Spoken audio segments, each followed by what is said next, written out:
2 நாள் முன்னாடி நான் நைட்டு தூங்க போகிற டைமில் ரொம்ப டயர்டாக இருந்துச்சு. நான் பைபிள் வாசித்த ஒரு வசனம் எனக்கு மனசில் அப்படியே ஞாபகத்தில் இருந்தது. நான் அதை யோசிச்சுட்டே இருந்தேன்.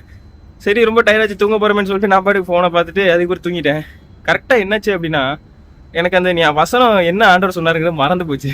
அல்லேலூயா. அப்போது திரும்ப 2 நாளாக நானும் ட்ரை பண்ணுறேன். அது கிடைக்கவே இல்லை. அது எந்த வசனமும் கிடைக்கல, அது என்ன சொன்னாரும் கிடைக்கல. அல்லேலூயா. அப்போது நான் ஒன்று ஆண்டவர் சொன்ன மனசில் சொன்னது, நீ பைபிளை தேடுற, நீ தேடும் பொழுது அது உனக்கு கிடைக்காது. நான் உன்னை தேடி பேச வரும் பொழுது அது உனக்கு கிடைக்கும். அல்லேலூயா. அப்போ நம்ம கவனிக்கணும். அல்லேலூயா. நம்ம ஆண்டவரை தேடும் பொழுது, நம்ம வசனத்தை தேடும் பொழுது டக்குன்னு உனக்கு கிடைக்காது. சில நேரம் ஒரு வசனம் டக்குன்னு கிடைச்சிடும். அப்படி அந்த வசனம் நம்மளை தேடி வரும் பொழுது நாம் அதை எடுத்துக்கொள்ள வேண்டும், கவனிப்பாக இருக்க வேண்டும் என்று சொல்லி தருகிறார். அல்லேலூயா. இந்த யோவான்ல வசனத்தை பார்த்தீங்க அப்படின்னா, உலகமும் அதன் ஆசை இச்சைகளும் எல்லாம் ஒளிந்து போகும். அதாவது நம்ம இப்போ இந்த உலகத்தில் பார்க்குற எல்லாமே ஃபோன் நோண்டுறதா இருக்கலாம், இல்லை இந்த நம்ம வாங்குற பொருட்களாக இருக்கலாம், இல்லை நம்ம சேகரித்து வச்சிருக்கிற எதுவானா இருக்கலாம், எல்லாம் ஒளிந்து போகும். ஆனால் தேவனுடைய சித்தத்தின்படி செய்கிறவனோ நிலைத்திருப்பான். அல்லேலூயா.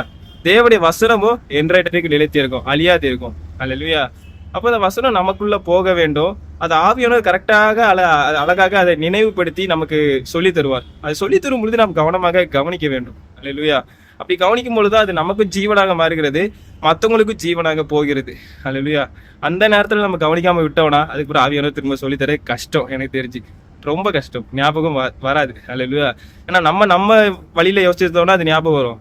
ஆவியானவர் சொல்லி தந்தாருன்னா அவர் திரும்ப சொல்லி தந்தாதான் அது ஞாபகம் வரும். அல்லேலூயா. அதனால இந்த உலகமும் அந்த மாம்சத்தின் இச்சைகளும் எல்லாம் ஒளிந்து போகும். ஆனா தேவனுடைய சித்தத்தின்படி செய்கிறவனும் நிலைத்திருப்பான்.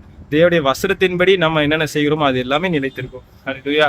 அதனால நமக்கு உண்டான ஜீவனை வசனத்திலிருந்து அவர் சொல்லும் பொழுது எடுத்துக்கொள்ள வேண்டும், மற்றவர்களுக்கும் கொடுக்க வேண்டும். அல்லேலூயா. கர்த்தர் தாமே எங்களை ஆசீர்வதிப்பார்.